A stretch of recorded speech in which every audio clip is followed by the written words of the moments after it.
अस्सलामुअलैकुम siblings, hope you all are doing well. So मैंने आपसे एक दफ़ा बिस्किट पुडिंग केक की ना शॉर्ट में उसका मैंने रिव्यू शेयर किया था आपसे, और मैंने आपसे कहा था कि मैं इसकी क्वांटिटी को ज़रा आगे पीछे करके दोबारा बनाऊंगी and I will share review again.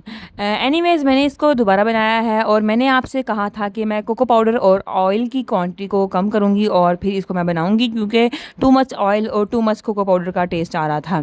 Anyways मैंने वैसे किया, मैंने ऑयल और कोको पाउडर की क्वांटिटी को कम किया, बट इस दफ़ा एक काम हुआ कि कोको पाउडर का मैंने ब्रांड चेंज कर दिया और उसका ना टेस्ट बहुत ज़्यादा स्ट्रॉन्ग आ रहा था। एनीवेज़ मैंने कम क्वांटिटी में डाला तो फिर भी वो थोड़ा सा कड़वी साइड पे जा रहा था, बट खाने के काबिल था एटलीस्ट ना। और मैंने ऑयल भी कम डाला, और इस बार मैंने कॉर्नफ्लोर की भी ना क्वांटिटी कम ही रखी। एनीवेज़ इन तीन चीज़ों की वजह से ना एक रिज़ल्ट मुझे मिला कि ऑयल आप कम डालें तो ही रेसिपी ठीक बनेगी, लेकिन कॉर्नफ्लावर की क्वांटिटी आप एग्जैक्ट रखें अगर आप ये फर्स्ट टाइम बना रहे हैं, क्योंकि ये बिस्किट पुडिंग केक है। ये तो ये केक की फॉर्म में तो आ गया था, लेकिन ना ये ज़्यादा देर तक अपनी शेप होल्ड नहीं कर पा रहा था। अगर आप चाहते हैं ना कि आपकी प्रॉपर केक के स्लाइसिस आएँ तो आप कॉर्नफ्लावर की क्वांटिटी ना सेम रखें। एनीवेज ये दूध के अंदर मैंने कॉर्नफ्लावर ऐड किया है, कोको पाउडर डाला है, वनीला एसेंस डाला है, देन मैंने चीनी डाली है और ऑयल डाला है, और इसको मैंने एक मिक्स कर दिया है। जब ये शाइनी सी हो जाएगी ना, तब तक आपने इसे कुक कर लेना है। और ये ना थोड़े से लम्स बन गए थे, और ये मैंने फर्स्ट टाइम इस ट्रेनर की मदद से इसके लम्स निकाल लिए, और मैंने कहा मैं आपसे भी ये टिप शेयर करती हूँ कि अगर आपके लम्स बन जाएं कस्टर्ड या इस तरह की पुडिंग में, तो आप इसको इस तरह से स्ट्रेन कर सकते हैं। एनीवेज फिर इसके अंदर आपने मैरी बिस्किट क्रश नहीं करने, बस आपने इनको ब्रेक करना है और ऐड कर देना है। मैंने ढेर सारे डाले थे मैरी बिस्किट्स, ये मैंने कैमरे में क्लिप काट दिया था, इसके बाद मैंने और ऐड किए थे। एनीवेज इसको आपने अच्छी तरह से मिक्स करना है, बस ज़्यादा देर तक चम्मच नहीं हिलाना, वरना मैरी बिस्किट्स सौगी हो जाएंगे। एक बात बताऊँ, मैं जब भी ये हैक सुनती थी ना कि इस तरह से स्ट्रेनर की मदद से आपके लम्स निकल जाते हैं तो आप इजीली अपनी पुडिंग या कस्टर्ड बना सकते हैं, तो मैं सोचती थी क्या वाकई ऐसा होता है। मैंने कभी किया नहीं था और मुझे ये हैक ना ज़रा समझ नहीं आती थी।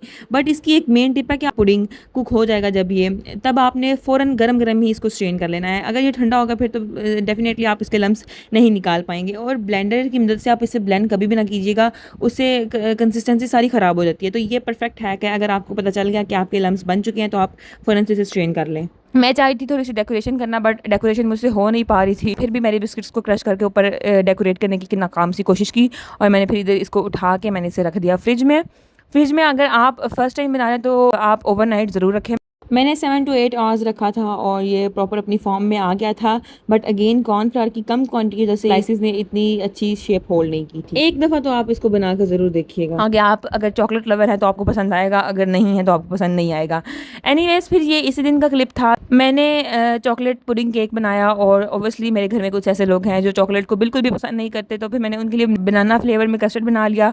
सिंपल सी ये भी रेसिपी थी। सो मैं आपसे ये रिजल्ट शेयर कर रही हूँ चॉकलेट बिस्किट पुडिंग केक के। इधर आपको आइडिया हो जाएगा कि मैं क्या कह रही हूँ कि कॉर्नफ्लावर कम डालेंगे तो क्या होगा। ये देखें, ये जो 5 मिनट पेपर था ना, उसके साथ सारी पुडिंग लग रही थी, तो ये कॉर्नफ्लावर की कम क्वांटिटी की जैसे था। वैसे इसका टेस्ट भी औसम था और हमने इंजॉय भी बहुत किया इसको, और आप एक बार ज़रूर बनाएं। एनीवेज जब मैंने दूध लिया था, मैंने इसको चूल्हे पर रख लिया था, और अंदर मैंने शुगर ऐड करके ना इसको मैंने बॉयल दे दिया था। एक अच्छी तरह से शुगर डिजोल्व हो गई। सेपरेट एक ग्लास में दूध डाल के ना उसके अंदर 3 से 4 टेबल स्पून आपने ना कस्टर्ड पाउडर के ऐड कर लेने हैं। अच्छा, मैं आपको एक बात बताऊँ, कस्टर्ड थिक ही मज़े का लगता है ना, तो आप जितना पाउडर ऐड करेंगे उतना थिक बनेगा।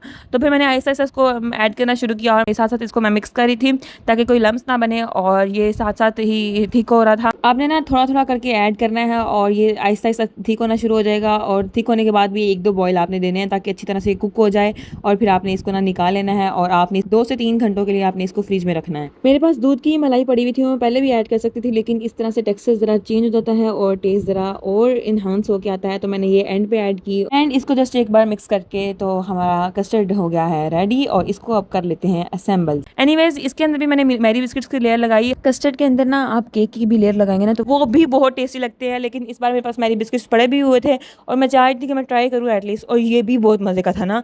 मतलब आपने इसको भी ओवरनाइट रखना है फ्रिज में, और उसके बाद आप इसको खाएंगे ना तो मैरी बिस्किट्स भी सॉफ्ट हो चुके होंगे, और ये इतने मज़े के लगते हैं ना। मैरी बिस्किट का ना इन पुडिंग और कस्टर्ड के साथ बेस्ट कॉम्बिनेशन है।